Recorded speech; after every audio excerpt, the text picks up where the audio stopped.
going to be a long one, and it's going to be a tough one, okay? We're talking about this Haewol tragedy, the sinking of this Haewol boat. Now, two 16-year-old students from Danwon High School, they made headlines. There were some rumors that they were dating. There were some rumors that said, no, they were just close friends.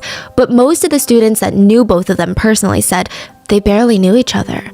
I don't even think that they had a class together. Most kids said that was the extent of their interaction, just passing each other in the hallways.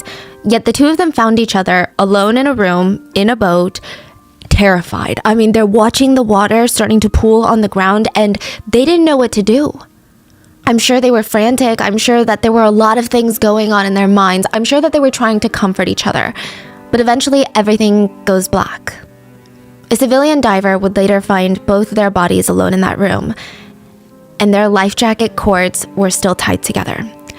He remembers how he had to separate them because he physically couldn't bring up two bodies at once. And he recognized that in their last moments, maybe these two kids knew each other, maybe they didn't, but in their last moments, they didn't want to be alone.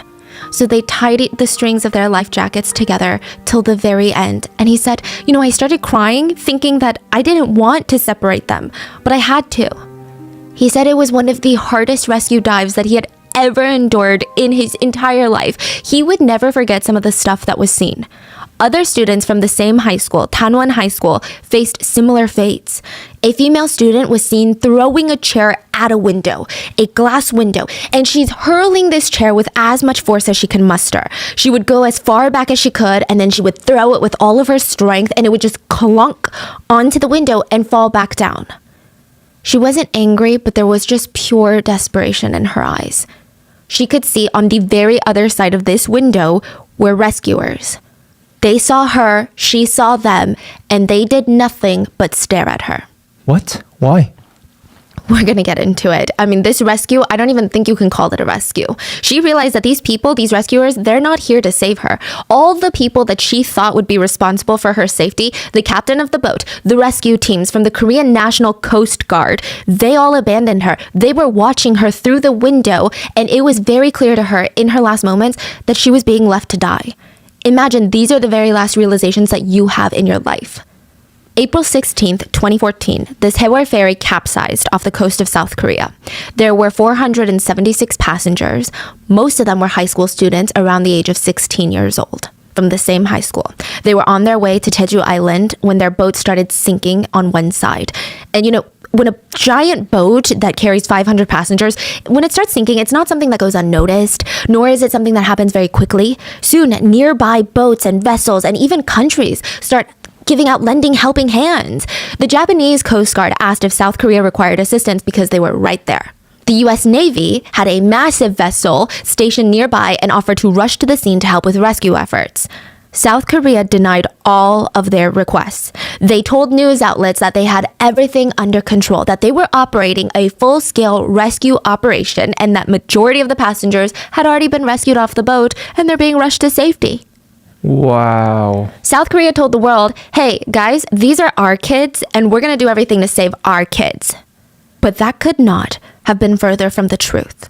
This Haewol ferry tragedy in South Korea would lead to the deaths of over 250 high school students, over 300 lives in total. It would lead to the president being impeached, the prime minister resigning, the Korean Coast Guard being disbanded, multiple high-profile arrests, a billionaire's suspicious suicide, a helicopter crash, hunger strikes, and a vice principal of a high school found hanging from a tree in the woods, dead. So let's get into the tragedy.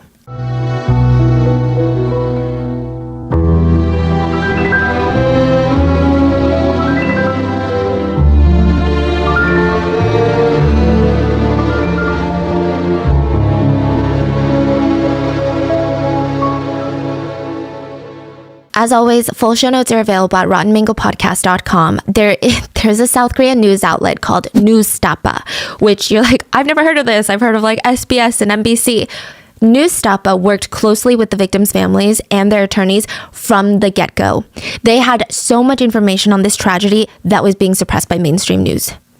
They were the only ones that were standing up when everyone else was silent.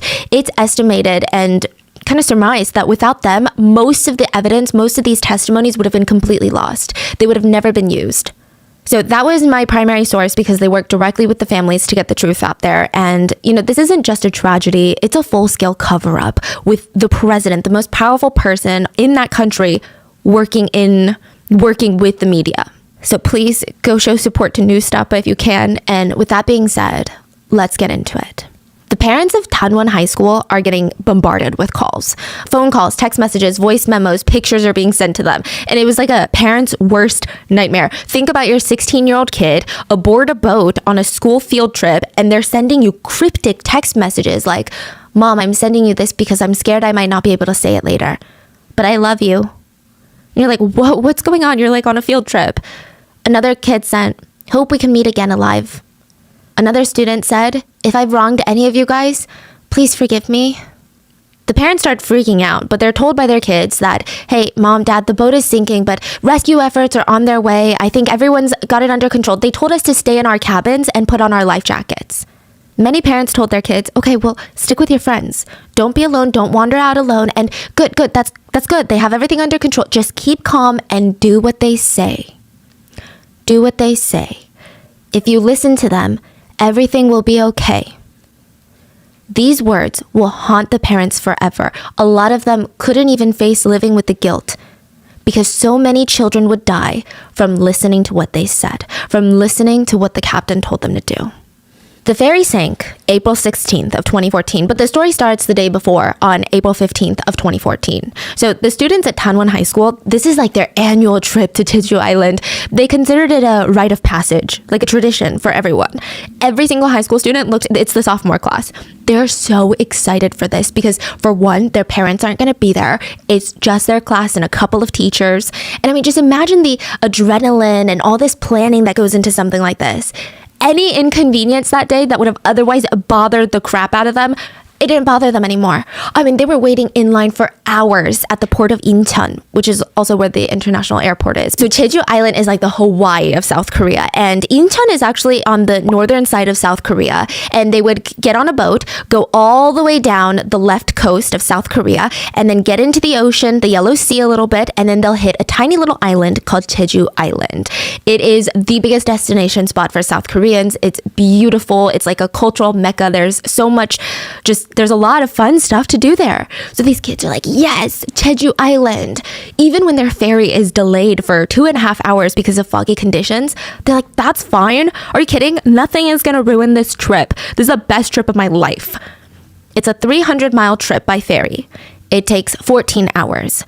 But thankfully, they would be going down the coast of Korea most of the time, the left side of the coast. So they're going to have cell service, and it was outfitted like a cruise ship, meaning that there's dorm rooms with bunk beds. There's communal showers, a convenience store, a cafeteria, which for high schoolers, this sounds like a blast. Because they had cell service, a lot of them were able to reach out to their families, and those very phones would later document some of their last moments on board. There were 476 people on board the ferry, including the crew. Now, they board the ferry at 9 p.m. They were supposed to board 2.5 hours earlier, but like I said, a delay. It's not that bad. I mean, the ferry is filled with 325 high school students, 14 teachers, 29 crew members, and about 100 or so other passengers. So these passengers are going to Jeju either on their own for vacation, or there were a lot of truck drivers. So they go and they get cargo off from this same boat and they drive it around Jeju. Then they get their truck back onto the boat and come back to Seoul, and it's like a back and forth, right? So Sounds like a huge boat. oh yeah, it's a massive boat. Here, can you pass me my iPad? I'm going to show you pictures. So you're saying there's not only people, but also like vehicles on there. Oh, so many vehicles, and it's actually a cargo ship. This is a cargo ship that loads on passengers on the side. The Sewol ferry, if you want to get technical, is 75% profits from cargo movement and 25% profits from carrying of passengers. Most of the pictures you're going to find now are of it sinking, but here is it before it sank.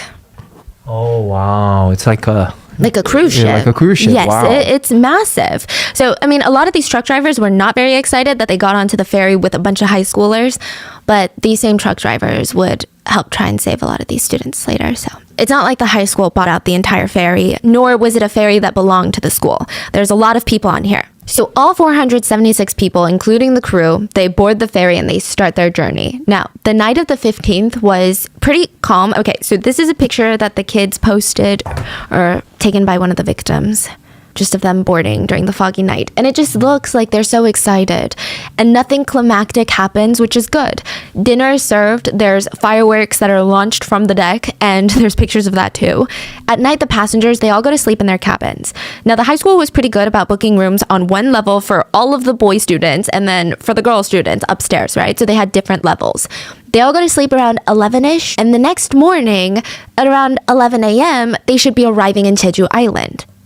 So it's like you go to sleep, you wake up, you have breakfast, and 11 a.m. you're at Jeju. They're so excited for this. Now, 7:30 a.m. is when everything starts to slowly unravel. Helmsman Cho and third mate Park. So these are two of the people that are going to be steering the boat now. They take over for the shift so the overnight crew can go into their cabins and take a nap or go to sleep. The helmsman is the person who's going to be steering and driving the ship, if you will. So Helmsman Cho, he's at the bridge, which is basically like the cockpit of the boat. And he's, doing all these commands, and the captain was off duty in his room. Okay, so the bridge is the driving room. Yes. Okay. 30 minutes later, around 8 a.m., breakfast is served in the cafeteria for all the passengers, the crew, and anybody else. 8:20 a.m., autopilot is switched off to manual steering. Autopilot off, manual steering on. Just 7 minutes later, this Haewol is sailing through the Mengol Channel. Now, the Mengol Channel is very pertinent to this story. There are other routes to take to get to Jeju without going through this particular channel. I mean, it really only saves like 7 miles off of your trip, but this channel it's not some sort of urban legend where ships go missing and it's like a terrifying place. It is a commonly used route, but it's not calm. It's not that safe. It's a little unpredictable. It has one of the most rapid and unpredictable currents in the Korean peninsula. It's got these tidal shifts, meaning that you have to be super, super careful when you're passing through this channel. Some areas of the channel have rock hazards. Some random areas have shallow waters. But Haewol was traveling through a part where it was pretty calm. Conditions were relatively calm. Even CCTV footage shows kids and truck drivers socializing on deck, finishing up their breakfast. Most of the kids were still asleep in their cabins, if I'm being honest, because, it's very early. As of 8:40 a.m., everything is going well. Students are busy. Passengers are busy avoiding the students. Crew members are busy working. Within 9 minutes, everything would change. 8:49 a.m., two crew members that were in charge of steering the ship decide to manually steer the ship 15 degrees to the left, which is a well-known fact to all crew members aboard this Haewol that they cannot steer this particular vessel more than 5 degrees in any direction. Mainly because of the amount of cargo it was holding. So why did this Haewol ferry even start to sink? This Haewol was known, like I said, to be a cargo ship. 25% of their profits were just from passengers. So being incredibly irresponsible and greedy, they would almost every single time load way more cargo than was legally allowed. It caused massive dangerous conditions on the boat, and when they made this sharp turn, which is supposed to only be 5 degrees to the left, they went 15 degrees. And none of this cargo, none of these cars, they had almost 200 vehicles on this cargo ship. All of them slammed to the left because none of them are being tied down. Side note, when you read official reports, it'll read that the boat was listing 30 degrees to port. Now, what that means, and this is from online research, I'm not like a boat girl, I'm actually terrified of cruises, but listing, when a boat is listing, it means that it's leaning to the left. Not going to the left, but leaning to the left. When it says listing to port, it means to the left. When it says listing to starboat, it means listing to the right. You say listing how much degree? 30 degrees. 30 degrees. Yes. That's a lot. 30 degrees. And not to confuse it with trimming, okay? Just a little quick, I guess, boat lesson. But trimming is when the ship tips forward or backward. And then rolling is when a ship is moving from side to side trying to find balance. So these are terms that you'll see a lot in the official reports. At one point, it was rolling to try and find balance, but ultimately, it was listing to the left, 30 degrees. None of this is great, but 30 degrees list doesn't mean capsizing. It doesn't automatically mean it. And it gets technical, but I'm going to try and describe it as best as possible. If the cargo had been tied down, it probably might have balanced the boat back out. The boat might have rolled and then eventually become stable again. Now, even if it didn't become stable again, there is something called ballast water. Okay, this is going to get very technical. All boats want to have a low center of gravity. The parts closest to the water needs to be the center of gravity. So did you know most boats are filled with water? It sounds counterintuitive, but it's something called ballast water, which is That just makes to sense. bring the center of gravity, right? Yeah. They had like no ballast water. The center of gravity was at the top of the boat. Why? Oh, so they can load more cars. Yes. So there's no way that this boat my is gonna gosh. fix itself, balance itself out. No way. Let me show you some footage. You know, I can't envision it as, you know, sometimes you throw a boat on the water, it will float. And then I'm just imagining the like filling that boat to the brim of sinking and floating. Yes. So it's like anything moves, it will start sink. Precisely, that's literally what this boat is doing. This is from Black Box when the boat leaned initially.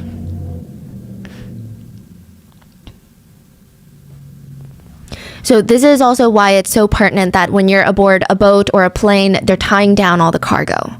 That's why they're so particular about it. If you've ever brought your car on a boat, they tie it down. So all of this cargo, all of these vehicles slam to the left, and this boat is not going to balance out. This boat is 100% going to capsize, meaning it's going to sink. Now, the water is very cold in April. It was about 54 degrees Fahrenheit. It only takes 10 minutes for you to start feeling the effects of hypothermia. You're not going to die in 10 minutes, but most of the time, but you start feeling loss of dexterity, your fingers go numb, you're starting to, your teeth are clattering, and full-blown hypothermia happens after about 2 hours. So right at this moment, the boat leans, and the engines of the boat are cut. The off-duty Captain Lee Jun-seok, he starts running. He's like, I gotta figure out what's going on. Some crew members also run to the bridge of the boat, and they're like, what's going on? Now, they're trying to assess the situation. And when a boat this size starts to list or even starts sinking, it's not like an earthquake. Not every single passenger is going to jerk up and go, we need to evacuate this boat. It feels dangerous, but it almost feels like turbulence on a plane. You feel like, okay, I need to wait it out and it's going to be fine. You never really hit turbulence and you're like, this plane is going down. So that's kind of how everyone was feeling except for the crew because they knew better. 8:52 a.m., just 2 minutes after the boat starts leaning to the left about 30 degrees, an emergency call is made by a student, Choi Tok-ha. Choi reported that the Sewol was starting to capsize. He was the first 911 call. And that the water was coming into the decks. He's like, something's going on. I'm on the decks and this is dangerous. He was one of the few that understood the severity of the situation, and he was probably confused because he could hear ringing through the PA system, like the intercom system, the speakers on the boats. Do not move, just stay where you are. It's dangerous if you move, stay where you are. Every single student and passenger was told to stay put. And now, all hell breaks loose. Crew members are calling so many different people. There's the Jeju Vessel Traffic Service, Korean Coast Guard, Jeju Coast Guard, Mokpo Coast Guard Station, their company executives. There's so many different people that this communication system is just bonkers. The fact that they don't have a system in place of like, if an emergency happens, this is who I call, is crazy to me. Nobody was getting anything done. So much time initially is wasted in these key moments. At 9:07 a.m., the crew confirmed to authorities the ferry is capsizing, and they confirmed that they needed help from the Korean Coast Guard. They stated the ship's angle made evacuation impossible. Now, here's where it gets crazy. Allegedly, none of these authorities knew that there were 500 passengers on this, well, close to 500 passengers on this boat. That's what they claim. I don't believe it for a second, but that's what they claim. Wait, who claimed that? The All police? the Coast Guards, yeah. They're like, no one told us. We just thought it was the crew. We thought it was a cargo ship.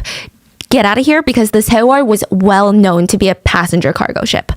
So they say the ferry is about to roll over, meaning it was listing to the left, but because it was taking in so much water, it was practically bonk flat onto the left, and now it was going to flip over and capsize. Wow. So it's not even sinking just to the bottom like this. It's going to be completely inverted. The bottom is going to be the top. The Coast Guard tells the crew on Sewol to inform any passengers, if there are any, to put on their life jackets. But they just say, oh, sorry, our PA system is down. It wasn't down. It's just bizarre. Okay. So why did they lie? Yeah, so it was like down at one point, but then it comes back up, and then a customer service rep is like playing that, or like a customers relations crew member is playing the message of like, do not move. There was like no communication. Now the Coast Guard is like, okay, well, if it's down, then go personally tell the passengers. The crew member is like, okay, I'm going to do that. He walks out of the command center and walks around a bit and comes back being like, I did that. He did not do that. He just lied. He just blatantly lied to authorities and said, yeah, I told all the passengers to put on their life jackets. What? Yeah. Do they not understand what the hell's going on? No. They do not. The Coast Guard tries to tell Captain Lee that you need to start thinking and acting fast. They have deployed a vessel. There was a patrol vessel nearby that was coming in about 10 minutes. There was a helicopter that would get there in about 1 minute. And Lee said, yeah, that's not enough to save everybody. Like there's more passengers than that. Because one helicopter, you could save maybe a dozen people max. No, maybe like 6, 7 people. Keep this part in mind. Because later, everyone goes and says, oh, when he said passengers, we thought maybe a couple of passengers. Wow. I mean, right now everything falls on the captain, right? Oh, yeah. But It's going down. Like, what are you doing? Every second, what are you yes, doing? Exactly. And you're going to die when you find out what he was doing. So the passengers up until this point are still being told to stay where they are and do not move. And some of the very first people rescued was the captain and a few of his crew. 그러나 구조당국이 가장 먼저 구조한 사람은 배를 버린 선장과 선원이었다. The captain was rescued by one of the small Coast Guard boats, and he wore ordinary clothes to disguise himself as a passenger. Oh my God. Once he was rescued, he made no attempts, and he actually was rescued, I don't want to say before the chaos because right now is chaos, but he was rescued at a point where it wasn't just utter all hell breaks loose and there are people drowning and dying right now. He's like, okay, well, I think chaos is about to hit, so I'm going to leave. That's so fucking despicable. Yes. Yeah, he's actually one of the most hated people in all of South Korea. The whole nation. He's alive. He disguised himself as a passenger, and once he was rescued, this is even more despicable. He gets on the Coast Guard vessel and he doesn't let anyone know that he is the captain and that he has vital information that would help them in rescuing passengers. He doesn't relay any information to them when time and information is the most important thing to save lives. He made no attempts to tell them how many passengers, where they were, what the PA system was doing. He did none of that. He didn't tell them that they were being told to stay in their rooms where they were effectively trapped inside the sinking boat. None of that. There is about 20 minutes of footage from some of the kids' last moments. And one of the biggest, I guess, video files that were actually shared by the father of the victim. And he said that he wanted the world to know what actually happened to these kids. So it was filmed by a Park Soo-hyung and Kim Dong-hyuk. They were both 16. Best friends. They were both on the level 3 of the boat, which is where most of the male students were dorming. These rooms had bunk beds, about 4 boys per room. Soo-hyun and Dong-hyuk, they were 2 of the last ones to start the day. They're hanging out in the cabin, sitting on the edge of their cabin, like bunk bed, when they suddenly feel the boat lurch to the left. And at first, everyone's confused, but like I said, it feels like airplane turbulence. They're not freaking out yet. Then they start overhearing the speakers starting blaring. Do not move, stay put. It's dangerous if you move, just stay where you are. If you're watching the video on YouTube or Spotify, I'm going to play you a clip of the video. You can actually hear the PA system in the background repeating, stay where you are, over and over again. 아 기울어졌어. 야 나 좀 살려줘. 그렇게 자리에서 움직이지 마시고 안전으로 자꾸 내려주시기 바랍니다. 이거 상황이 아니야 이거 실제라고. 와 기울 줄은 상상도 못했다. 이게 뭔 상황인지 모르겠어. 구명조끼 입으라는 거 침몰되고 있다는 소리 아니야? So the boys on the 3rd floor are freaking out. Some students who were on the deck come to the cabins to let everyone know to put on their life jackets. The video footage from these students are stitched together to be about 20 minutes, but it's probably the most raw footage I've ever seen in my life. Like, it's not necessarily the most emotional in the typical sense, meaning these kids aren't crying, they're not banging on the windows to get out, but you just see how real and relatable the situation is. Like the way that these kids, at first, they don't think this ship is going to sink, because who thinks that? You know, they're kind of joking around, but they're putting faith in the adults and the captain and the PA system, and they're kind of playing around with each other. And I find that it's a way that they're coping with it. And then eventually you hear that humor kind of dissipate, and it gets replaced by them saying, I don't want to die. But they're still trying to keep this almost cool front in front of their friends. You can hear other kids trying to check up on their friends and contacting their family members back home on their phones. But near the end, you can hear and see most of them start to feel very, very scared. You hear students say things like, will the water really leak in? The shaking is getting serious. It's tilting so much this way, I can't even move. This is getting ridiculous. I want to get off. I really want to leave. Am I going to die? It's not going to go down any further, right? Like, what the hell is going on? Hurry and rescue us. What's wrong with these people? I don't understand what's happening. If they're telling us to wear life vests, does that mean the ship is sinking?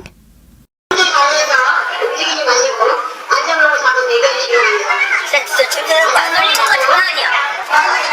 아 내리고 싶어 진짜. 진심이야. 사건 막혔어. 우리 죽었어. 야 이거 뭘 꺼내? 아니 뭘 꺼내?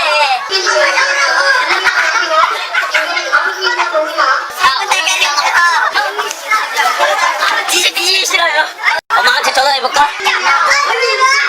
어떻게? 나도 집에 전화했어. 피한 게 없어요. 일단 엄마 아빠 사랑해요. 내 동생 어떨 거야? 내 동생만은 절대로 다 수련회 아빠처럼 되기 싫으면 알았지? 제발 살려줘. 엄마 사랑해요. 아빠 사랑해요. 둘 다 사랑해요. 센세 어딨어? Near the end, one of the students even screams, "Let me live. Who's going to take care of my mom and sister? Let me live." And now, all throughout this, you hear the PA system in the back. Dear passengers, a guidance announcement. Those of you who are inside the ship, please do not move. Try to find a pole you can hold on to. The kids also note that they start smelling something very bad. They wonder out loud if it's gas because it smells like boiled eggs, which is typically a gas leak scent. Who's talking in the system? Just, it's like an automated message. Oh, Yeah. Nobody's even like talking. No. Oh, yeah, no. Most of the crew are like, bye. Here's a button. They press a button Yeah. and then they dipped. And it's very heartbreaking because you just hear that playing while these kids are repeating, "We don't want to die." So more phone calls were placed between passengers and police. The students are even telling the police, "Please, the ship is sinking. I don't want to die. We've been told to stay put. We're not supposed to move." Another student can be heard saying, "Really, once the water starts coming in, we really got to get out." And another student says, No, like it says we shouldn't move." There are a few things to gather from these students' last moments. They're trying to stay strong. They're trying to keep each other company.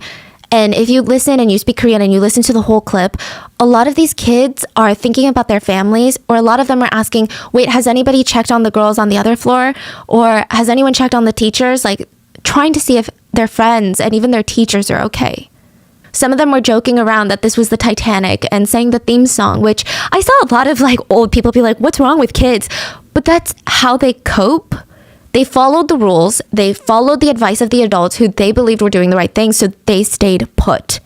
They trusted the captain. Even teachers were going around dorm to dorm to make sure that these kids didn't go because they thought, again, it was in the best interest and the safety and welfare of the children for them to stay put. One student texted his mom, "Please, if I don't survive, Mom and Dad, I love you."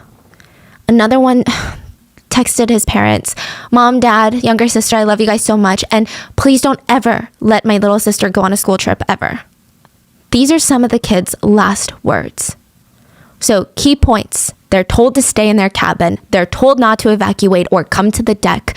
They also noticed that some of the zippers on many of the life vests were broken. Not only that, but one of the boys said, "I just discovered something really horrible. This life vest says it was made in 1994. Here, look, it's written in the back. Made in 1994. They didn't even have enough life vests to go around. So a lot of the kids were sacrificing life vests to each other and to their friends. They were asking if the teachers and the girls all had life vests.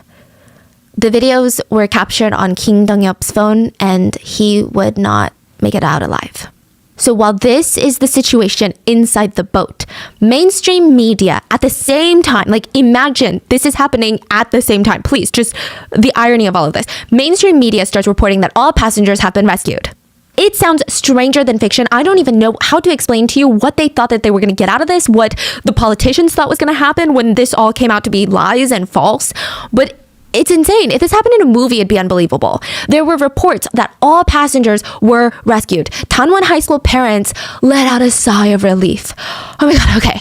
That cryptic text, "My child is fine. They're probably not responding to my texts or my calls because they're probably on like a Coast Guard vessel right now and they're busy, but that's fine." They start noticing something fishy though. They're trying to get in contact with their children, no responses. They contact other parents and they're like, "No, we also haven't gotten any responses." And when they watch the news very carefully, the numbers aren't adding up. And it's not like some sort of conspiracy, but the government would report that they rescued all the passengers. Then a little bit later, they'd be like, "Okay, well, we have rescued majority of the passengers." Then it'd be like, "Oh, and these are not the exact figures," but it would be something like, "We rescued 200 passengers." And then later they'd be like, "We rescued 150 passengers. So which one is it? Who are you rescuing? How do you unrescue people? You're a powerful nation and you can't even do basic arithmetic? Like, what's going on?" So frustrated, the parents, they start traveling to Jindo Island. Now, Jindo Island is the closest island to where the crash happened. Not Jeju Island. Chindo Island is very close to the southern tip of South Korea. Jeju Island, you'd have to go further out into the Yellow Sea. The parents all decide to use the Chindo gym to be their coordination place. And I truly don't even know how to explain what I'm going to say next. But first of all, the people organizing this gym to make sure everyone is in the right place were the parents of the children on the boat. They arrived, there's no organization, it's chaos, so they take it upon themselves to make sure everything is organized. Not the Coast Guards, not the local officials, the police, the parents take charge. The rescue teams had these giant whiteboards on the front with the list of names of passengers who have been rescued. And of course, parents are flocking and praying and wishing that it's their child on the list. But these families are getting frustrated. One parent grabs a mic and says, "Here, I can clearly see my younger sister's name on the list of survivors. It says she was rescued, but my sister isn't here, so where is my sister? Who on earth made this list?" 여기 명단에 분명히 제 동생이 있어요. 여기 명단에 분명히 제 동생이 있는데 동생이 여기 없어요. 지금 명단을 누가 작성하셨냐고요? So these are authorities being like, here's all the people we rescued, and the parents are like, we don't believe you because where are our children then? 상황이라도 좀 알았으면 좋겠는데 상황을 지금 모르니까 지금 불안해서 어떻게 할 수가 없네. Another parent screamed, please, just get us a boat so we can save our kids. Get us a boat. We don't care how much it costs. I will pay for it. 저희 가서 우리 애들 구하게 배를 하나 구해주세요. 배를 하나 구해주세요. 전부 다 돈을 얼마든지 드릴 테니까. 지금으로 나가겠습니다. 배도 안 보인대요. 경찰들만 돌고 있고 아무 그거 없대요 지금. 잠수가 없고 지금 그런 상황이거든요. 지금 뭐 얘기로는 지금 뭐 시신도 많이 꺼냈다고 하는데 지금 가요.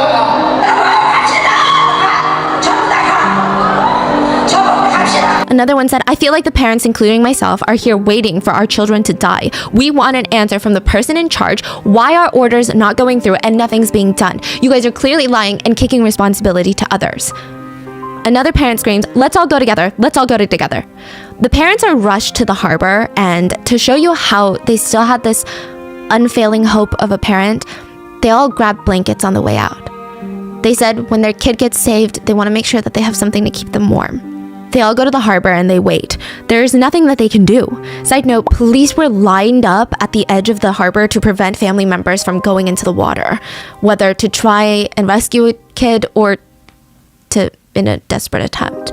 A parent screamed, I want to jump in the water with them. My loved one is under the water. Anger is not enough. If I don't have my younger child, I'm going to jump in the water thinking about my child in the water. How can I as a parent continue to live, eat, and drink?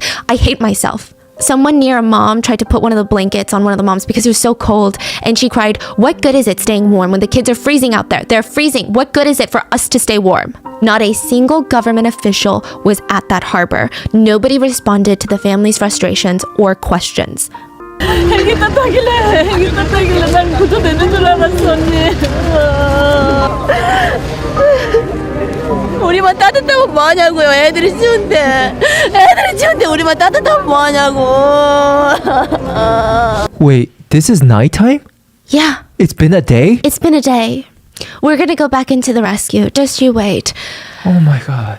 Yeah, so again, I mean, the families resorted to asking reporters on what's going on, but none of the reporters, most of the reporters at the harbor at this point were mainstream media reporters. The only ones there that actually cared about helping the parents was Newstapa, which is why I think a lot of parents continue to work with Newstapa. These are some of the most devastating clips I've seen. I mean, just the desperation in these parents, like their grief, their worry, their anger, and so many of them it's a lot. 진짜 가보자. 기자들도 당신들도 타고 현장을 한번 가보자. 제대로 된 정보를 여러분한테 좀 알려주라는 얘기예요, 내 얘기는. So let's talk about the rescue, because you mentioned, like, how is this nighttime? So the rescue that government officials and media said was a success was not a success at all. The Coast Guard helicopter was dispatched to the sinking ferry at 9:10 a.m. They arrive at around 9:30 a.m.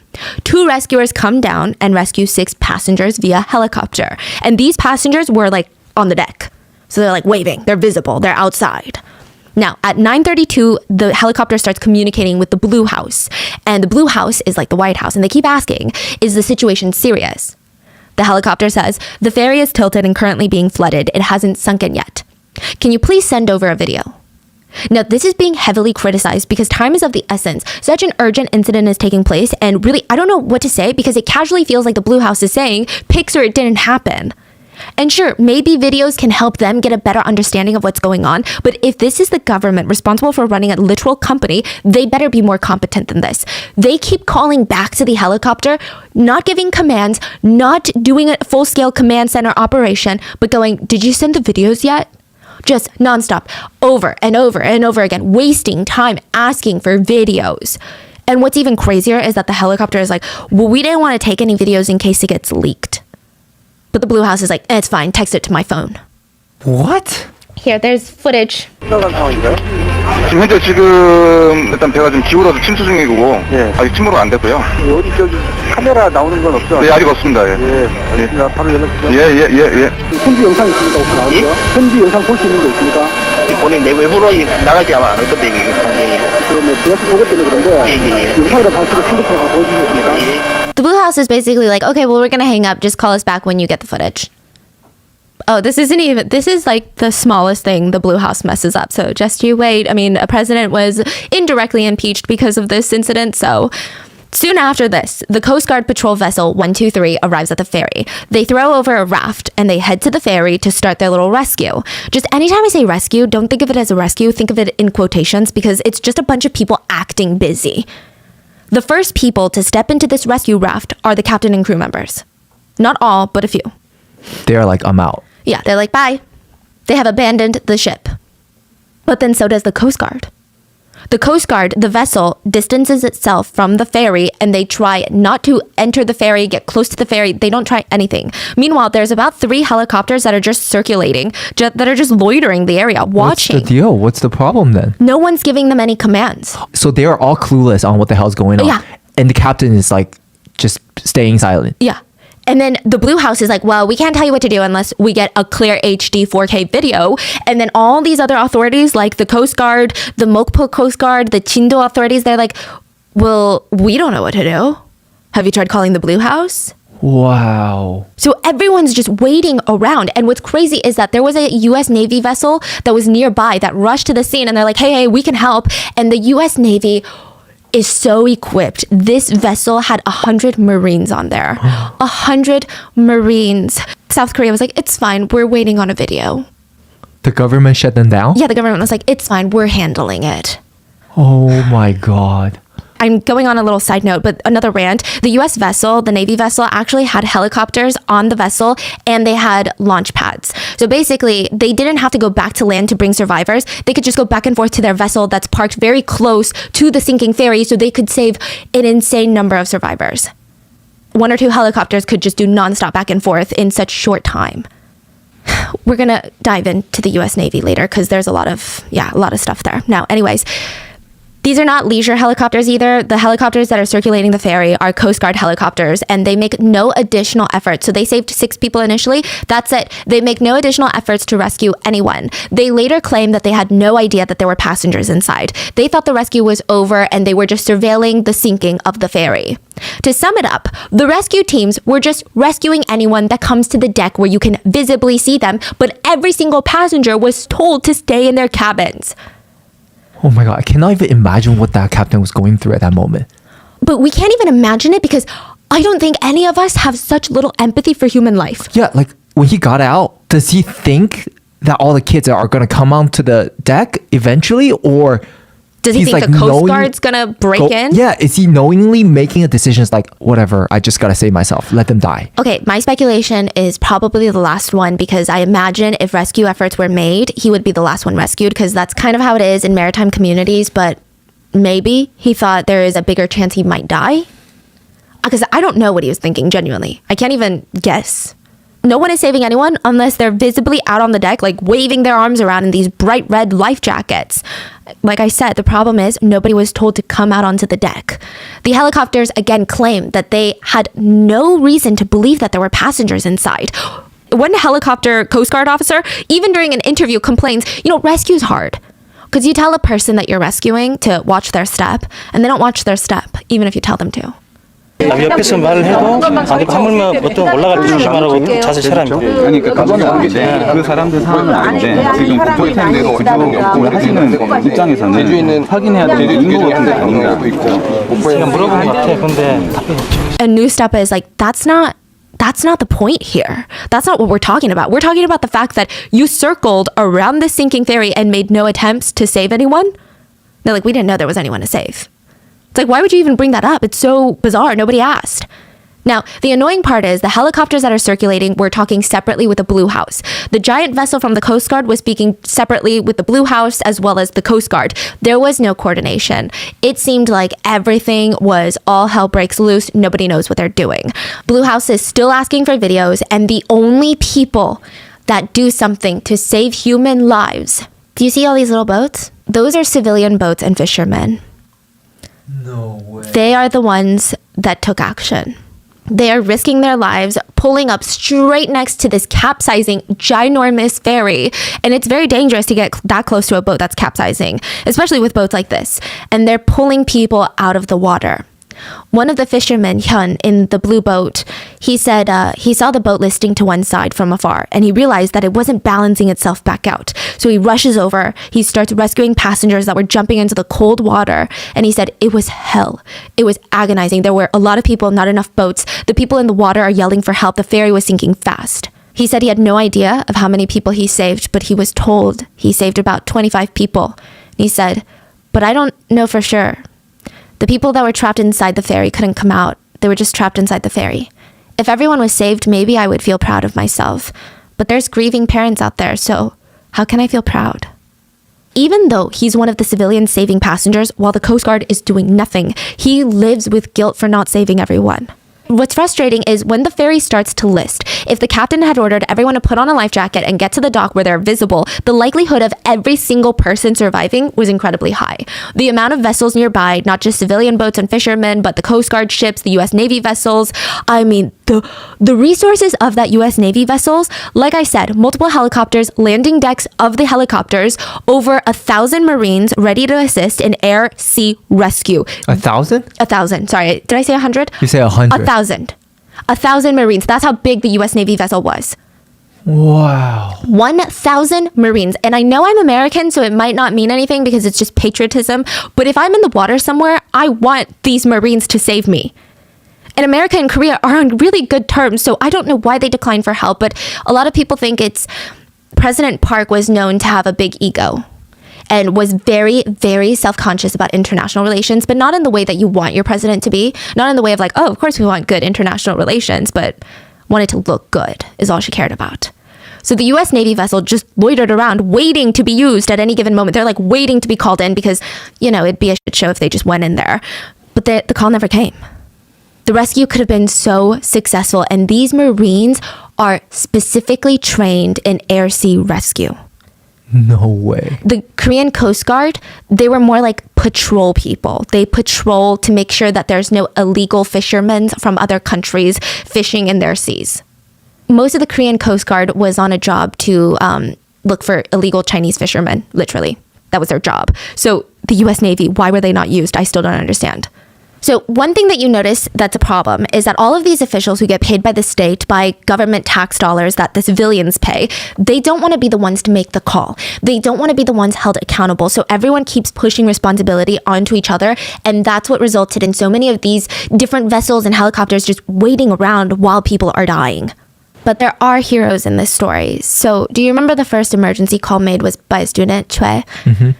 He stayed on the phone with emergency services trying to give them the exact location of the sinking ferry.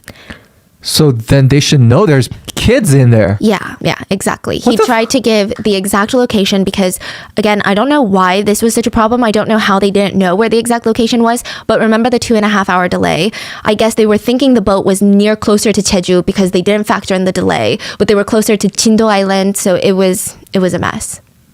And Choi, he was sad that he wasn't able to call his parents. The information that he was able to provide to authorities was very crucial. Choi's body was found, and his parents were really confused because, you know, a lot of these other kids, they all had cell service and they called their parents, but they never got a call from their son. They were later told that he was the one on the phone with emergency services. And they said, you know, it made sense.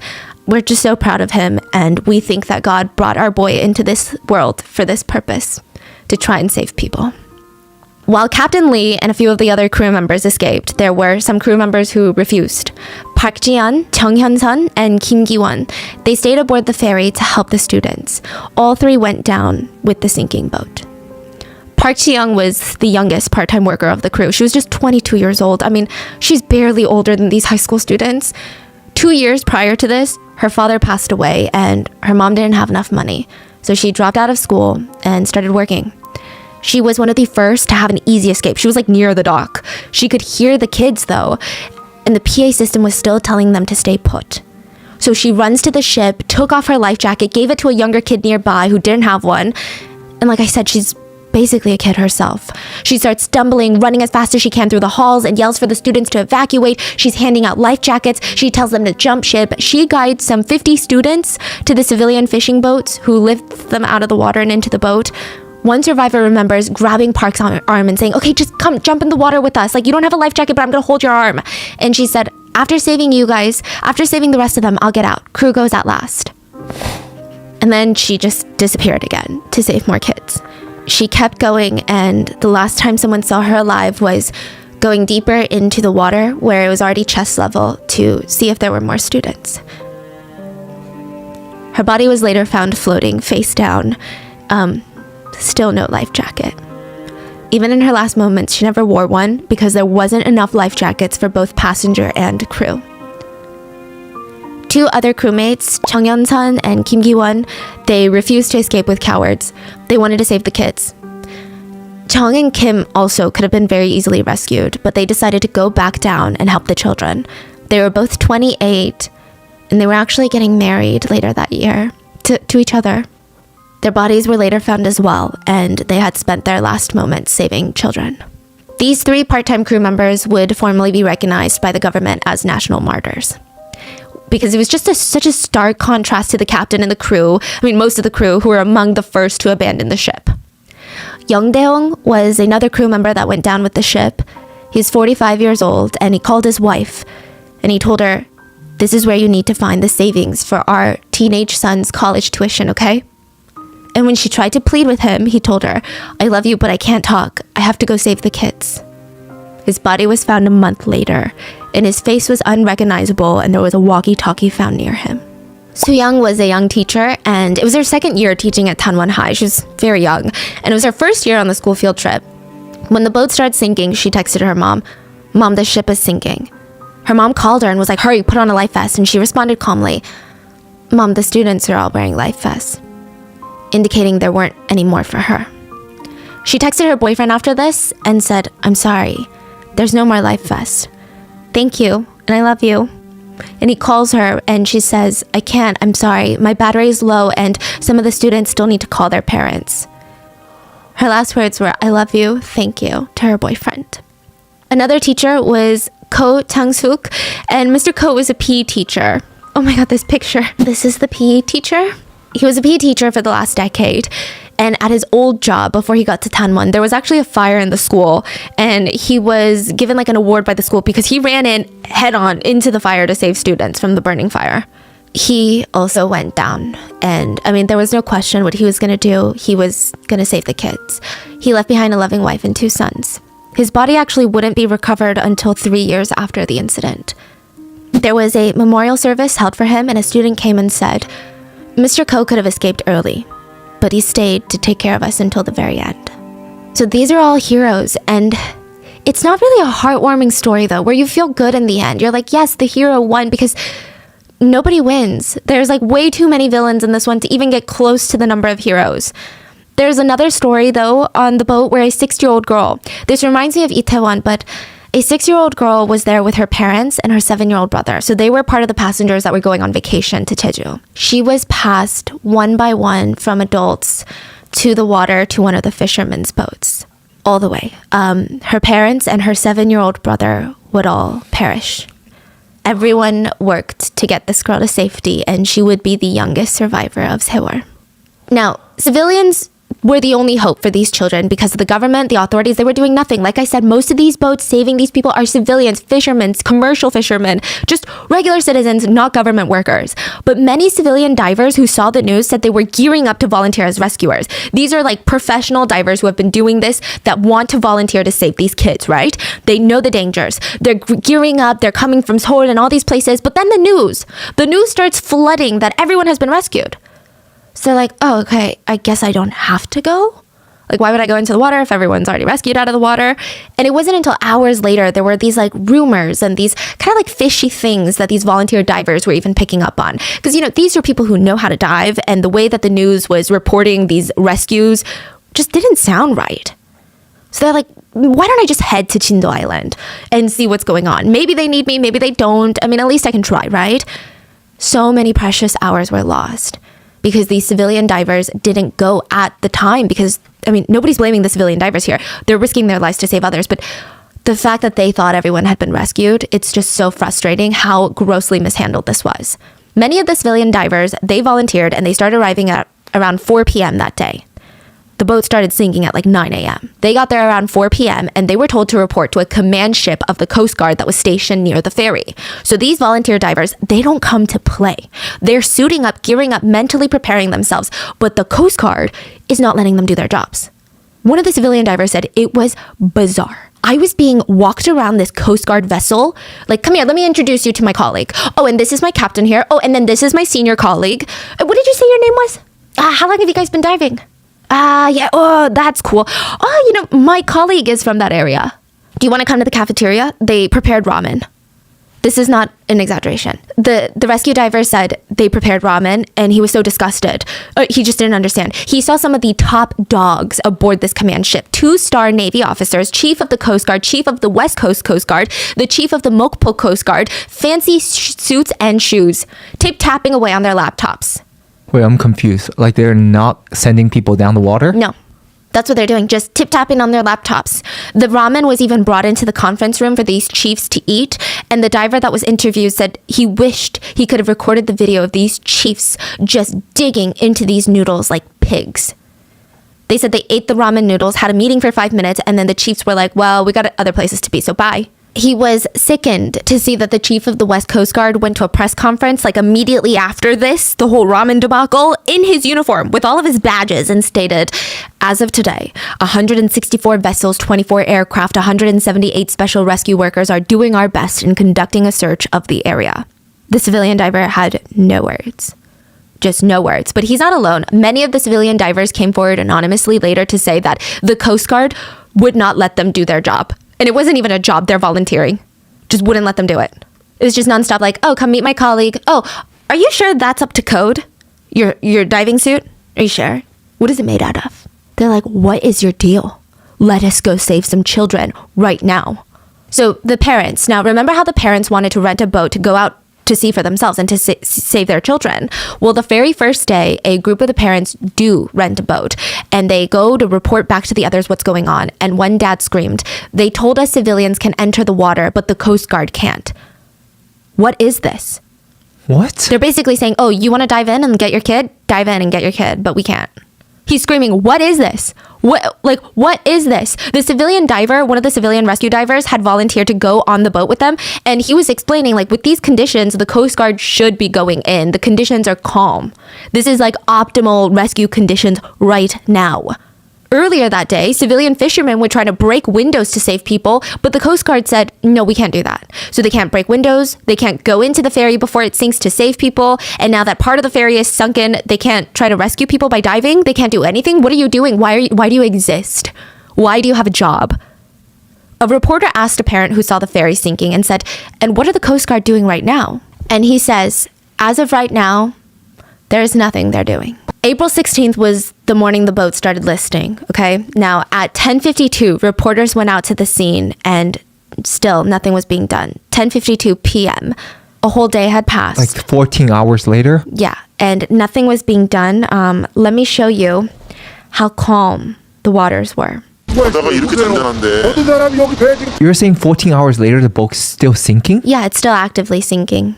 and this is like, you need to dive in. So what happens on these boats is time is of the essence. Of course, the golden hour was the first hour and a half that the boat even started listing, way in the morning at like 9 a.m. when the captain was like, tell everyone to stay in their cabins. That was golden hour. Almost everyone could have been saved had they just gotten to the deck. They would have been saved, okay? Now, the next golden time was considered the next 72 hours because there's actually a phenomenon that's quite common where there's air pockets inside of boats. So these divers need to go in and get these people inside of these air pockets. So if you're in a room where no water has seeped in, which is sometimes possible, you're alive.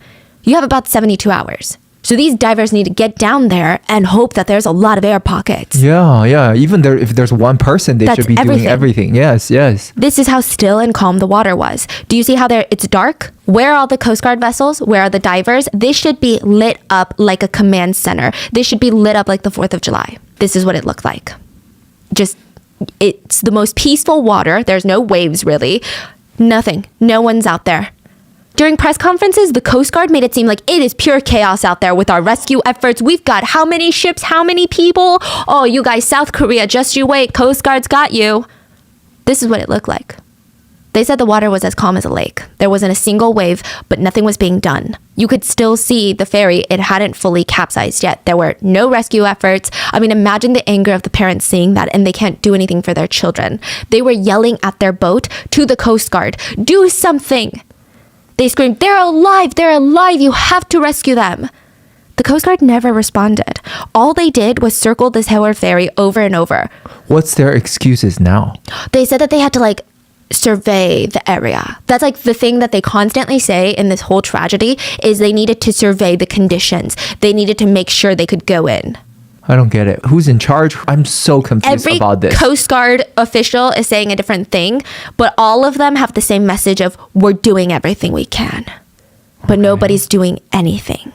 Okay, so it sounds like there's someone from the top not letting them do something, right? So it's speculated. It's not that they were not letting them do something, but they had no idea how to do anything. The Korean Coast Guard was not trained for search and rescue. They can't dive in and pull people. So they're like, we're probably going to die. So they were allegedly just telling the Blue House, whatever you're suggesting we do, we're not capable. We can't do it. Then where's the capable people? But they didn't say we're not capable. They're like, conditions won't let us. The condition is too bad.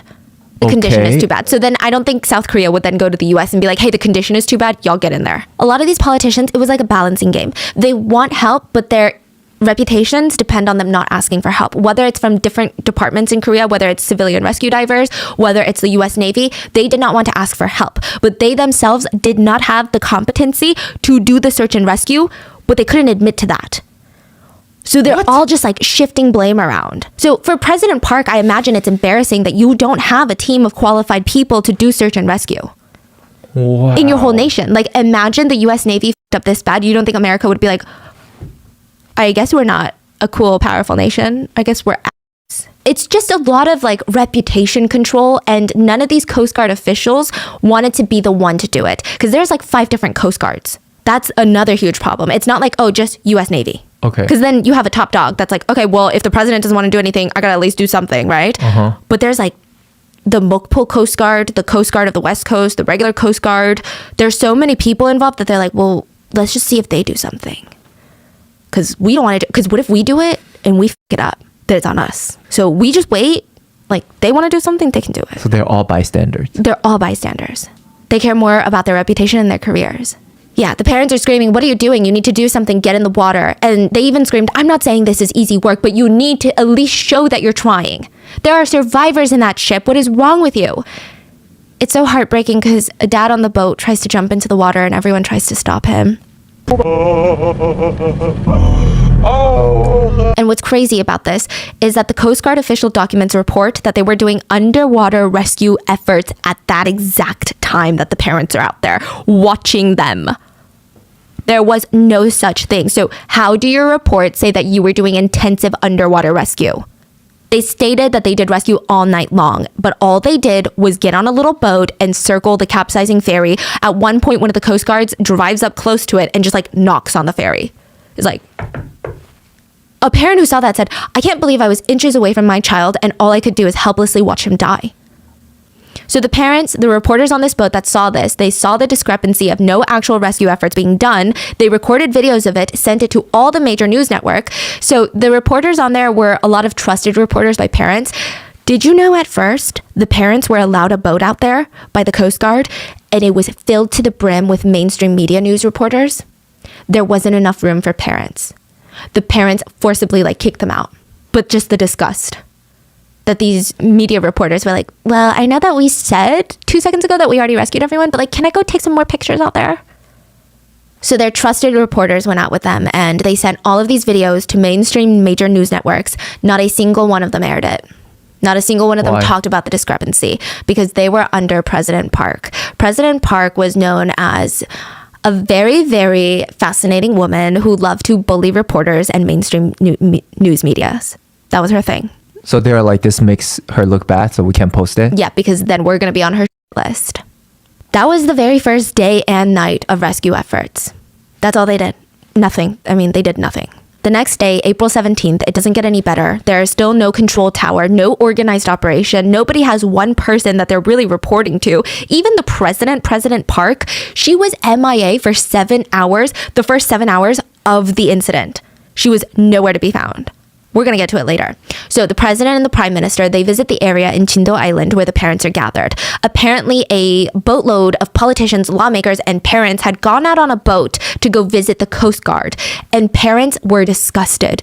I wish I was eloquent. I wish I could describe to you what kind of emotion that must have been. But the parents said they stood there and they watched the Coast Guard point at maps. They watched the politicians in suits go, It was like watching people pretend to do a job. It was like watching a skit. They felt like they were losing their minds. The Coast Guard is saying things that they know are not true, like, we worked so hard last night to do underwater rescue. They're pointing at random maps, pointing at pictures of inside this Haewol ferry. Parents get out onto the dock of the Coast Guard vessel and they see divers go under the surface of the water, kind of flap around for 5 minutes and then come back out. They said it's like a sick joke. Everyone's pretending.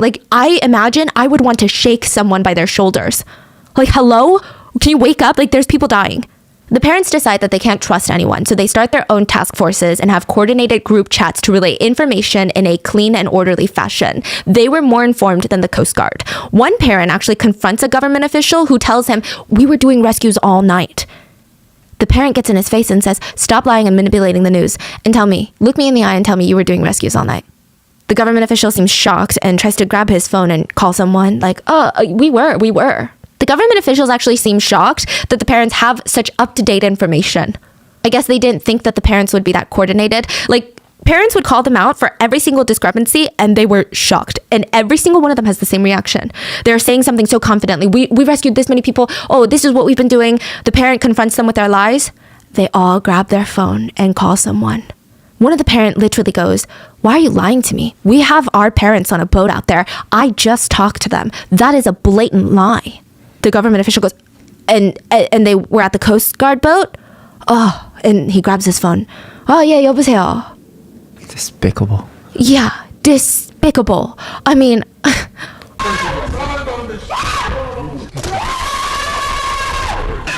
Now, at that moment, the prime minister shows up at the Jindo gym, and he's second in charge to the president in this country. I guess nobody informed him that the parents are not in the dark on all of this, that the parents are not going to be like, thank you, prime minister, for your efforts all night long. Because I think he walked in expecting some things and questions, but instead he was chased down and had water bottles thrown at his face. Open water bottles, which I think is symbolic in hindsight. In the end, police protected him and escorted him out. President Park Geun-hye also visited with his whole entourage of security and politicians. Parents were a bit more receptive to her because at the end of the day, this is the most powerful person in the nation. If anyone is going to help them, it's going to be her. So even if they hate her, they can't show it. But they were let down once more. She stated, I just went to the rescue team and I want to assure you guys all the government mobilized all resources and personnel to retrieve the victims. The Coast Guard chief also goes up next to the president and claims that he has sent 500 divers to the rescue. The parents know that this is a blatant lie. They are enraged. They start screaming at the chief of the Coast Guard. And side note, there's video of this and President Park doesn't even seem surprised that the parents are screaming at his lies, almost as if she knows very well herself that those are blatant lies. Because I imagine if I'm the president and my chief just lied to me, I'd be like, why are they booing that? But she looks like she was expecting it. Families said they were straight up stunned at the blatant lies that were being shoved in their face. It was unbelievable. Also, Park Geun-hye starts using this as an opportunity to say that nobody cares about. Like, their kids are still out there. They want rescue teams. And she states, so what we're going to do with this is an opportunity to conduct a thorough investigation on the cause of the accident and severely punish those involved. That's not what anyone is talking about right now. That was the whole second day of the rescue. The second most valuable day. That's how it went. The third day, April 18th, a lot of developments took place and none of them were good. The Sewol ferry was now fully submerged. Parents went out and they couldn't see the boat anymore and they cried. Government also let a private company step in for rescue efforts. A company called Undyne started to lead the rescue attempts, but it was more of a recovery attempt. It was like a half rescue, half recovery. So there's still a chance that you can live 72 hours in an air pocket, but it was guesstimated that most of the bodies being retrieved would be dead, so it'd be a recovery attempt. Now, they sucked. Undyne sucked so bad. I think that this was just like a government contract bid that won. I don't even understand how they were in control of this. Now, the idea from the get-go was the Coast Guard or someone, since the Coast Guard is useless, would inject air into the Sewol ferry. This is going to help with multiple things. It would hopefully improve its buoyancy, and this is very important because if the boat is fully submerged in water, it's going to start sinking, and divers cannot be in there when it's sinking to the bottom. So they need it to somewhat still be near the surface of the water, makes it easier for rescue or recovery. And if there is human life, injecting air could help those air pockets survive longer. That's what Undyne was here to do. The Coast Guard couldn't do it clearly, so Undyne is here. They should have done this like first thing when rescue started, but the Coast Guard didn't have the tools. So on the third day, they're like, we're bringing in a private sector. Okay, we're bringing in the private sector. Undyne's going to do this. And Undyne comes in with these massive air compressors. They're old. They're industrial use, not compatible with human life. Meaning if you injected this into a room, you'd probably kill the people in the room. The air is like auto gas air. And they're super old and outdated. I mean, what? But Undyne Marine shows up with these compressors, like with their full chest. They're like, yeah, these are the ones. Like, are you not even ashamed? Not only do they not have the proper equipment, but they also don't have the experience. Again, the U.S. Navy was nearby and offered their assistance once more. They said, we have new compressors, and we also have qualified professionals that utilize these compressors and have done rescue efforts such as this one. They were denied. South Korea said, thank you, though. But no. This day also marked the first discovery or recovery of bodies. 3 bodies were recovered by civilian divers, but mainstream media said all of it was due to Undyne. Undyne recovered these bodies, and that makes me so mad because these civilian divers gave up a lot to help. They were not part of the Navy or the Coast Guard. They were moms and dads, corporate employees, professional divers in other industries. They were stay-at-home parents. The only thing that these divers had in common was that they liked to dive, they were good at it, and they wanted to help people. So they left their homes and their families to drive to this southern part of Korea to do the most important dive of their lives. Many of these civilian divers would end up permanently injured, paralyzed, traumatized, depressed, and some would even lose their lives because of this dive. They told each other, minimize shock when you're down there. Shock is no good for anyone. The divers all made a pact to not look the students in the eye. Because once you do that, you will never be the same, and it will make it harder for you to go back down underwater. They talked about how it was the hardest thing. The ones that drowned, they would have to recover their bodies, right? So their families could put them to rest. But there was so much debris in the water, because think about this big ship. There's so much things falling apart. Walls were collapsing, and the hallways became narrower than your shoulder width. A lot of them had to squeeze through hallways. Bad weather delayed the use of a diving bell, so they had to use these super flimsy, flexible air hoses. But if they're twisting and turning in there, it could easily snap, break, or it could be folded to a point where they're not getting air anymore. It could get caught in things. It was very, very dangerous. They had to go down in teams of 3, and they would never forget the things they saw. There were bodies in life jackets floating around in the ship now, and the divers had to reach up, grab the bodies, and hug them, so that they wouldn't keep floating up. They would find a window that they could break and get rid of all glass and debris. Then they would carefully push the body through the open window so that they could float to the surface.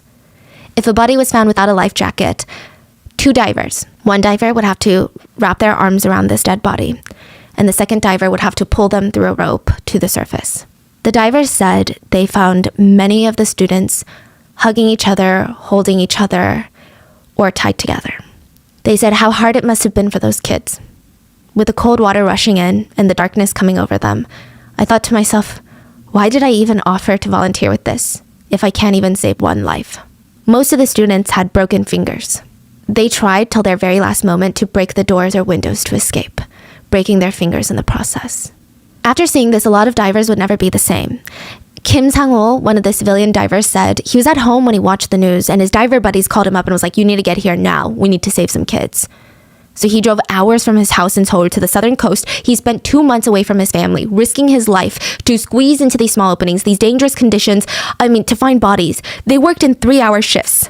He did it for 2 months? 2 months. 3 hours of rest, 3 hours of diving, 3 hours of rest. But like the other divers, he was having a hard time resting no matter how exhausted he was. The stress of the dives wrecked his body. The anxiety wrecked his body. Finding these water-bloated corpses of children, he said he could never get that image out of his mind and he had nightmares anytime he closed his eyes. He said, we were touching each of these children with our bare hands as we brought them up. Even now, I can't hold my wife or children. I can't stand skin. In addition to the psychological trauma he suffered a shoulder injury that needed surgery. So while he was diving, a luggage compartment in the Sewol broke open and massive luggage tumbled straight onto his shoulder. He had to get surgery, and he says he drinks every day now. He just drinks because it's his medicine. In the end, his biggest regret isn't even volunteering. His biggest regret was getting there too late. He said, I couldn't even save one person. Many of the civilian volunteers, they all went through so much. So 43-year-old Kim Kwan-ong, he helped bring back 25 bodies. At one point, he lost consciousness during a dive, got swept away in the current, was saved, had to go to the ER for treatment. He stayed in the hospital for 3 days. The minute he got back out, he was back in the water. He went into places where the Coast Guard weren't even attempting to go, not even pretending like they were going to go. He went to places the Coast Guard deemed too dangerous, and he brought back children in his arms. He said, the victims were tangled together in their utter terror, and I prayed and cradled each one of them as I brought them up. The divers did their best while the country did nothing. The country did nothing, especially for the divers. Do you know what the divers got in exchange for their contribution? Nothing. Okay, his only thing that he got, the only reason he did this was for the families of the victims, to give them closure and to do right by the children of the nation. But his body was wrecked. He cannot dive anymore. He has mounting hospital bills. He has paralysis in his left thigh. The government refused to deem the 39 injured civilian divers during the search operations as wounded by righteous causes, which would allow them to get health benefits and not have medical bills. In fact, the government actually turned their back on volunteer divers. They tried to charge a few of them for negligence when a diver died during a mission. They said, well, it's because you other divers didn't check his equipment. But the Coast Guard was never held accountable. Divers had to go to court to explain, I am not responsible for another diver's death. I am just volunteering to save bodies. The divers that all tried while the Coast Guard did nothing, they were being used and abused. In 2015, Kim testified about the trauma that he suffered from handling all the dead bodies during the rescue efforts. He said he cannot forget it. He will never forget it. And in 2017, he took his own life. His final text to his loved ones were, I'll see you in a better place in the next life. I'm sorry. So you're mad, I'm mad, okay? Let's all be mad at someone. And there's a whole lot of people to be mad at in this case. Chonghaejin Ferry Company, the Coast Guard, the former president, and mainstream media. So let's talk about Chonghaejin Company first. The ferry company, this is the connection to the last episode if you listened to it, and the ferry company's sick obsession with overloading the cargo on their ferries. So this particular ferry, this Haewol, had a capacity of holding 90 vehicles. On that day, there were 124 cars and 56 trucks. Wow. None of them were properly secured. None of them were even tied down. They were just driven onto the cargo port and just left on park. They also took in more cargo than allowed for that size of a boat. Their maximum cargo hold is 987 tons, but they took in 1,157 tons, again, none of which was tied down. Do we know why the person at the beginning turned the boat so much? 15 degrees? Unclear to this day. We think it's incompetence. Just straight up was like trying to do 5, but turn 15 because it's manual steering. And I'll tell you why we think it's incompetence, because no one was trained. Like none of the crews were trained. Oh, and side note, not all big boats are like that. Many big boats can turn at even higher degrees and be fine. But this specific boat, it was like a industry known thing between this company that this boat can only turn 5 degrees because it's unbalanced. It's not a universal boat thing. It's like this boat can only turn 5 degrees. Now, it's not good to do a lot of degrees of turns, but still, this is crazy. The boat starts leaning to the left, which causes all the cargo and all the cars to slam to the left, which starts leaking in tons of water. Now, remember the ballast water that I was talking about? We have some exact measurements here. Like I said, it serves a very important purpose. It keeps the center of gravity low. But there's another thing that it does. So it's actually compartmentalized the water. It's not just like one big water tub. It's like you have the left tub and the right tub, and I'm simplifying it. And then in between these two tubs, you have these pumps. So what happens is if the boat starts leaning to the left, you start pumping this water to the right tub, okay, to balance it out. The pumps were broken. That is, I can't even describe to you how bad that is. The pumps were broken, and not only that, there is like a mathematical equation to figure out how much ballast water is needed to offset the cargo weight. Typically, it's around the 2 times mark, meaning you need double the water for the cargo. So if there's 100 pounds of water, you can only have 50 pounds of cargo. Okay? In this case, the Sewol was carrying about 580 tons of ballast water. For the amount of cargo they had, they needed 2,000 tons of ballast water. They had a fourth. Yeah, so it's completely off. So off. And that's what they started with. Okay?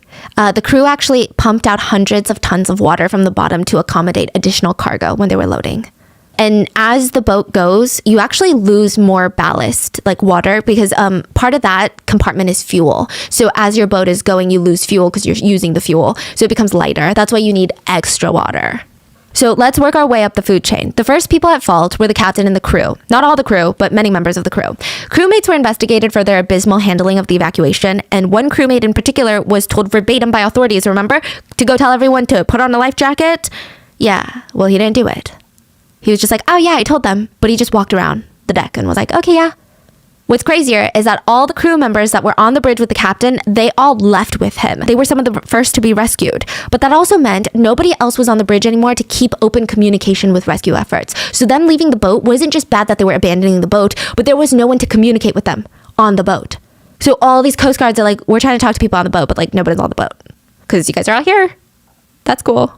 A former U.S. Coast Guard investigator believes if those announcements of every passenger to stay in their cabin were not made, the passengers most likely, just human nature, would have gone to the deck to see what was going on. Then they would have become easily visible and more easily accessible to rescuers.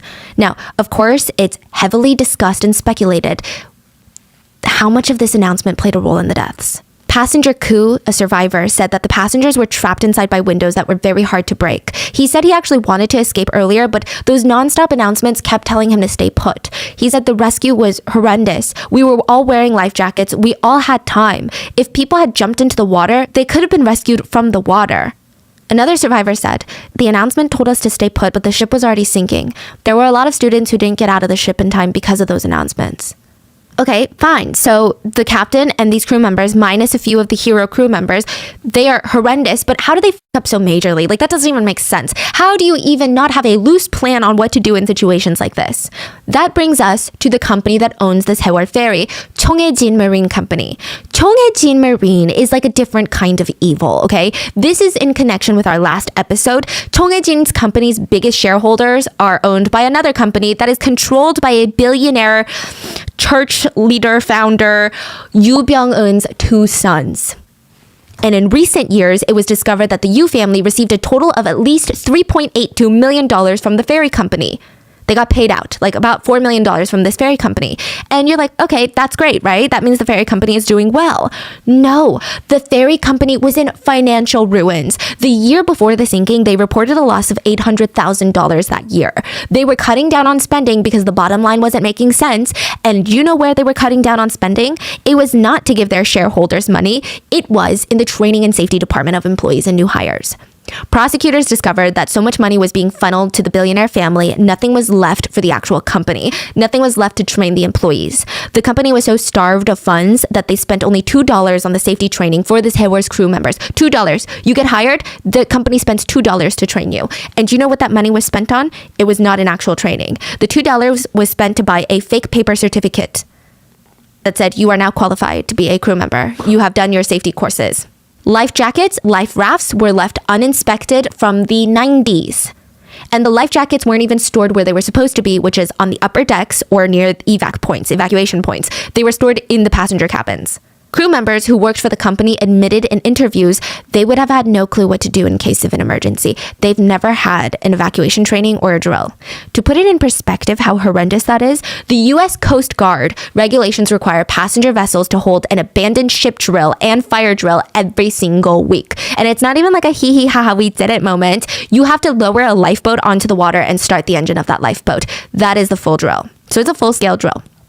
Clearly, this Haewol did not do this, and Korean Coast Guards never regulated or followed up to any of the drills or training.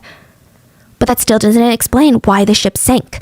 Well, we have the overloading of the cargo, we have the ballast water, but there's actually more.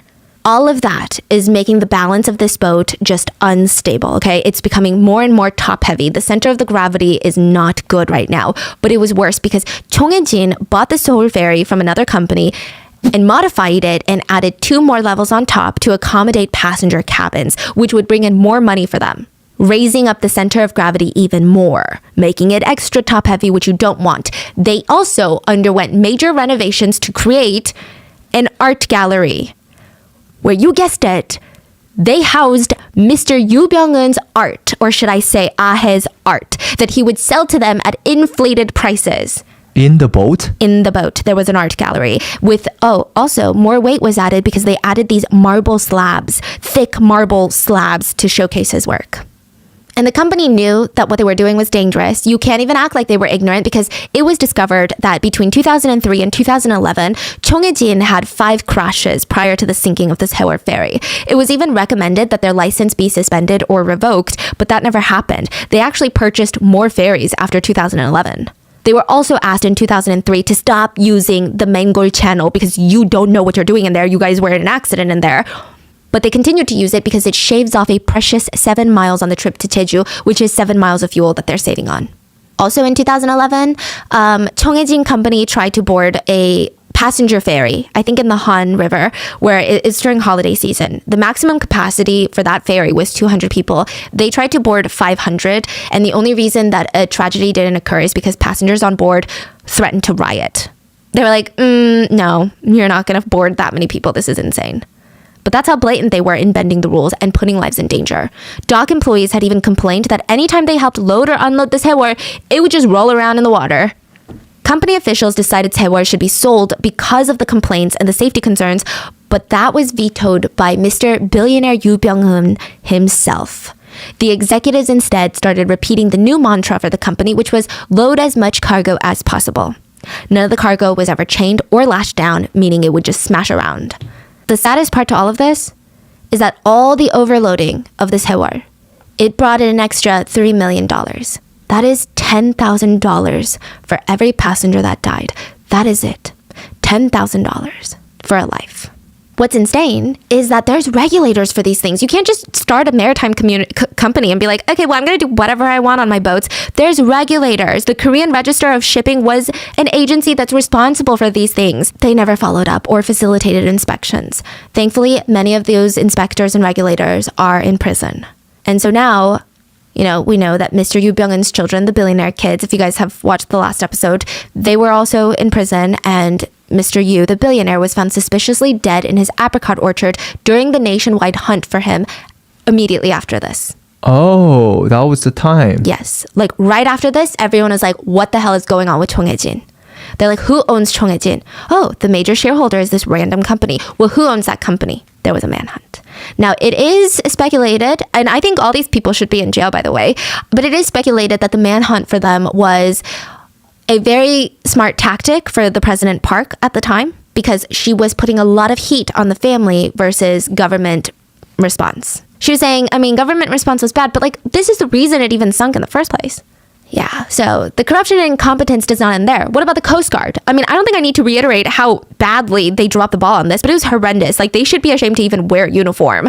The first rescue vessel, Coast Guard Vessel 123, they went to the ferry and they waited 20 minutes before they even rescued the captain.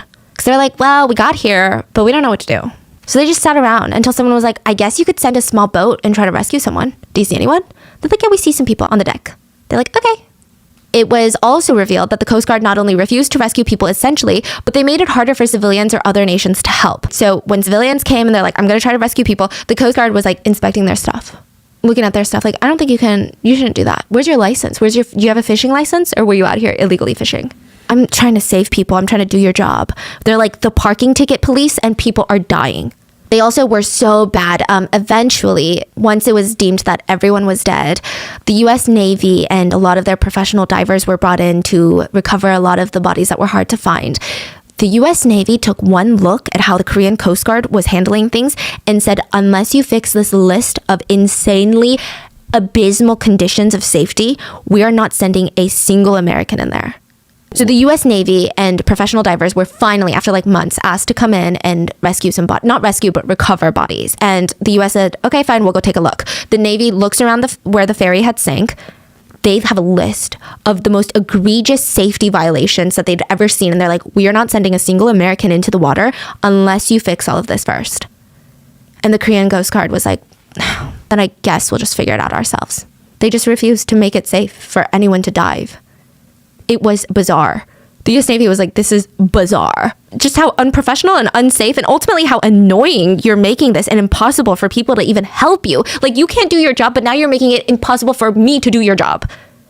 Ridiculous. Now, another thing about the Coast Guard, remember the Mokpo Coast Guard where the first helicopter comes and saves someone, right? Well, another helicopter comes in to save people, and they don't really ever save people, because he's just a helicopter driver. He actually asked the head chief of the Mokpo Coast Guard to like get in his helicopter so that they can save people. And the chief was like, oh, I'm really tired from last night's work, and I feel like the helicopter noise is going to give me a headache. So he just sent one of his officers who just circled around the ferry the whole time. And then once all of this starts getting leaked, you know what a lot of these entities do? They start deleting files, mass deleting files, and the Chindo authorities that were also involved, they actually went as far to delete all their CCTV footage from inside their government office building the day of the incident. So at first, only low-ranking officials and government officials were investigated and prosecuted. The families were enraged because, let's be real, in the hierarchical Korean society, you think this low-level intern is making the shots? Like, he's making the calls. He's like, no, we're not sending divers in. You think so? No, absolutely not. So they pushed, and in the end, President Park was facing so much heat, she announced a plan to break up and defund the Korean Coast Guard. She created a new department, but honestly, it's just a PR move. I'm sure most of the Coast Guard was moved to that new department. And the next president, President Moon, would just revive the Coast Guard in 2017. So nothing really changed. Many more arrests were made. More than 150 regulators, crew members, ship inspectors, and officials were indicted, including the captain of the Sewol ferry. He was charged with murder. And he said, I bow my head, and I just thought if people were leaving the ferry without the proper equipment, they would drown or drift away in the water. So that's why he told them to stay put. Why the don't you stay put then? Yeah. Because he wasn't wearing a life vest when he was rescued, so why don't you stay put? 이런 지시를 받은 적이 있습니까?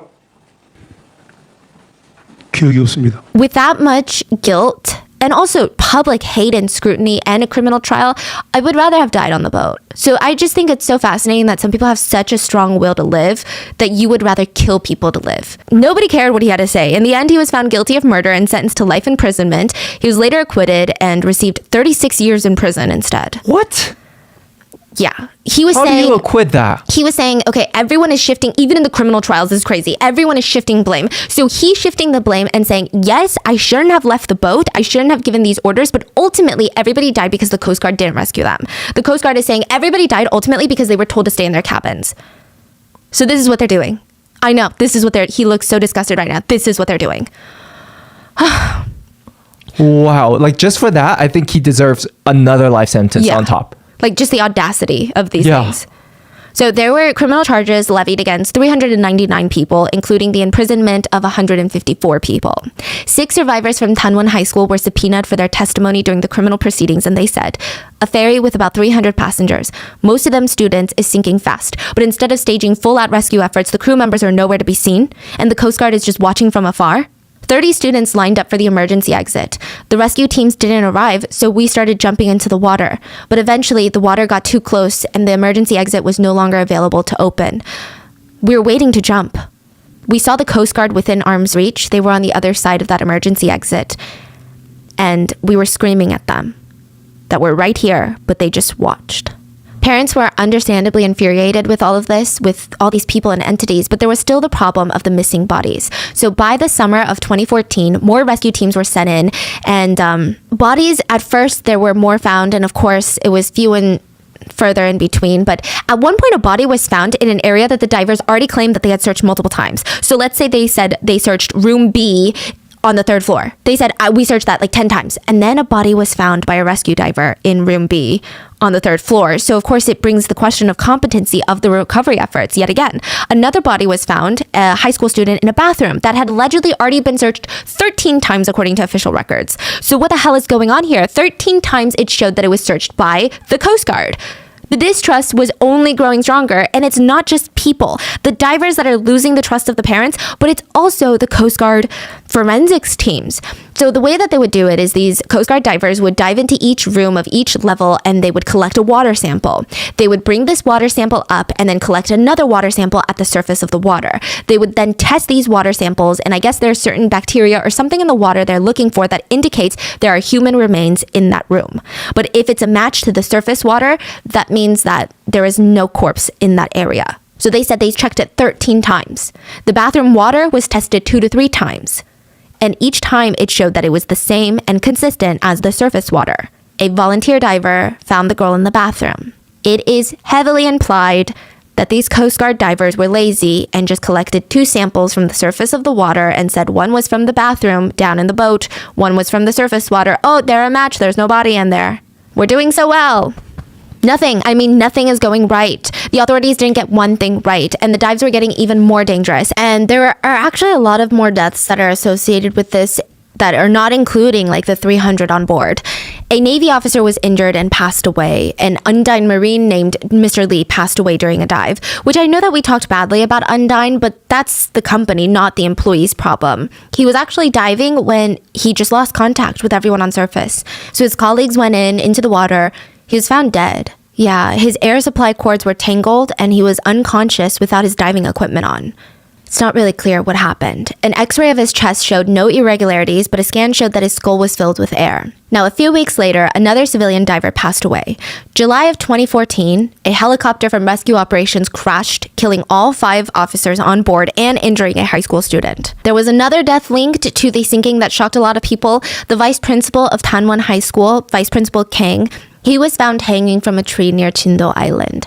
So this is the island where all the parents had gathered, and it said that he was the leader of this school trip. He was in charge of the kids' safety. He was rescued, but over 250 of his students were not.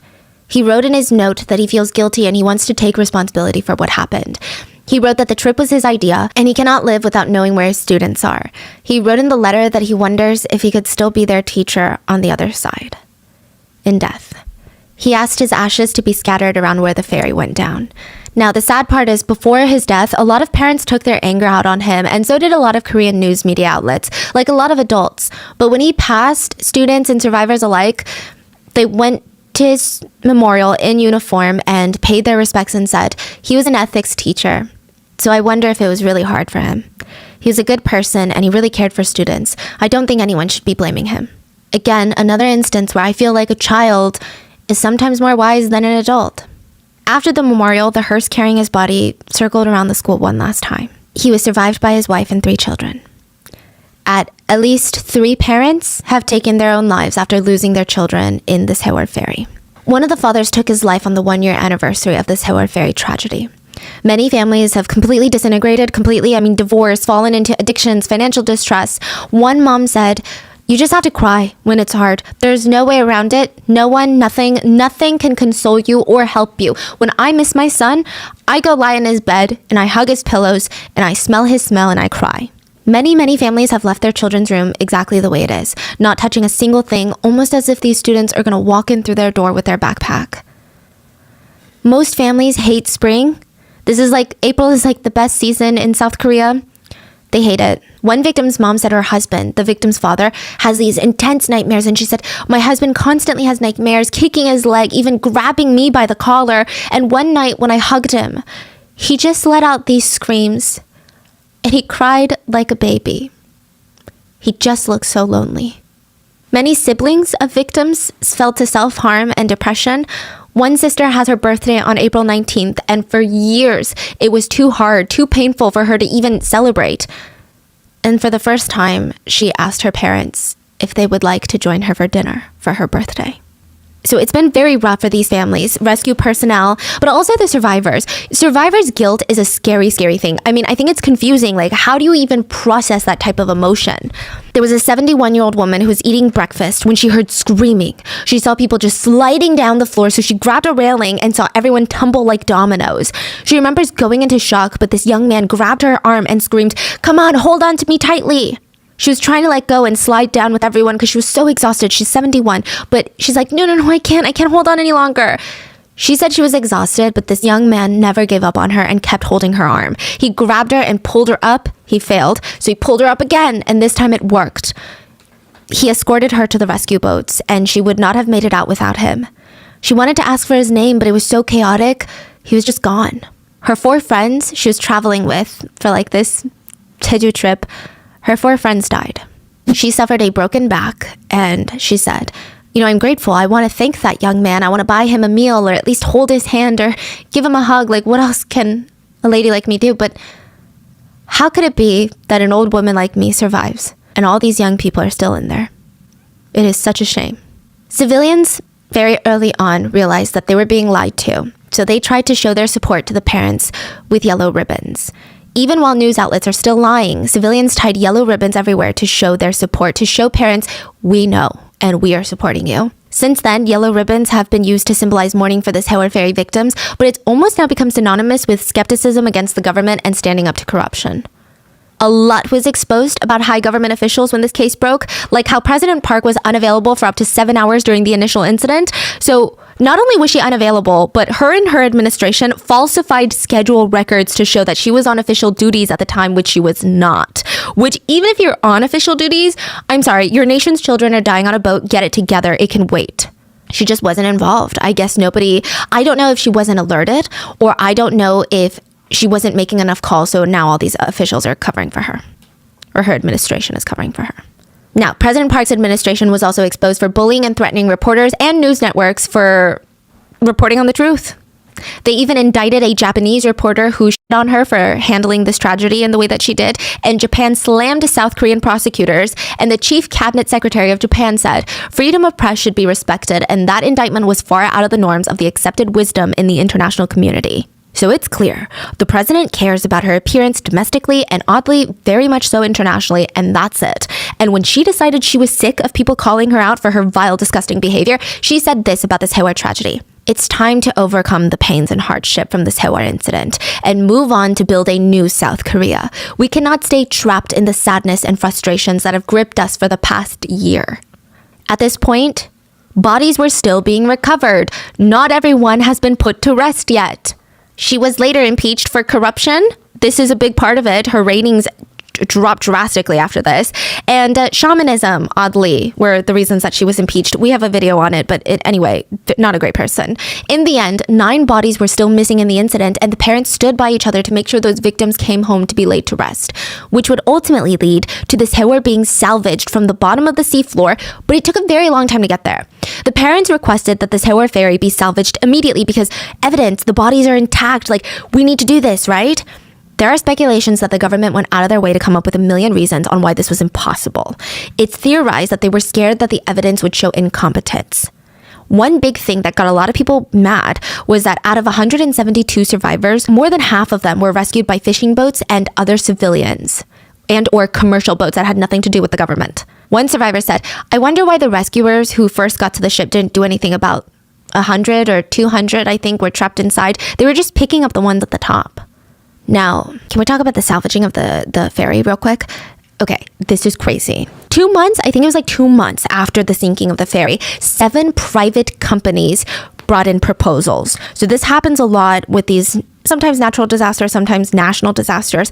These private companies will bring in proposals, and it was 7 maritime companies that said, hey, we have a way to salvage the ferry. This is how we're going to do it. This is option A, this is option B, this is option C, and this is how much we would charge the government to do it. Thank you. That's our proposal. It's almost like a government bid. All these companies are trying to get this deal so that they can salvage the ferry. Now, one company in particular had a very unique plan. The problem with salvaging this ferry was not, oh, let's just lift it up by cranes and then bring it ashore. It's not like that. It's so complicated because you have bodies in there. You have evidence in there. You want to keep these bodies as intact as possible. So there's a lot that you're working with, and it's in the channel, the Mangor channel, so there's a lot. So their plan was to tilt the boat onto its side again, because right now it was like inverted. Tilt it to its side, crane it onto a floating vessel, and salvage it there. That was like their plan. The government reads this proposal like 2 months after the sinking. Everyone says, when are you going to salvage the boat? They said, we have to do tests. We have to find the perfect solution. You guys, you don't understand because you don't know, but it's so hard. You know, this is in the water. It's very, very sensitive issue. We need to make sure none of the evidence gets lost. We need to make sure the bodies are intact. So it's going to take some time. We need to do a lot of tests. A year later, the government comes out and says, after a year of that, we have amazing news. We have found the best solution. They take credit for the solution that they had on their desks 2 months after the sinking, and they pretty much copy that proposal word for word. And that was exposed by Newstapa. Parents of victims gathered together in front of government buildings to stage a hunger strike, not for money, but for the truth. They just wanted answers on how something like this could have happened. For months, the country mourned with them. And there's a moving story about a father who ate nothing but water and salt for 46 days. The president still had some supporters, super conservatives, that came out to eat pizza and fried chicken in front of the parents who were hunger striking.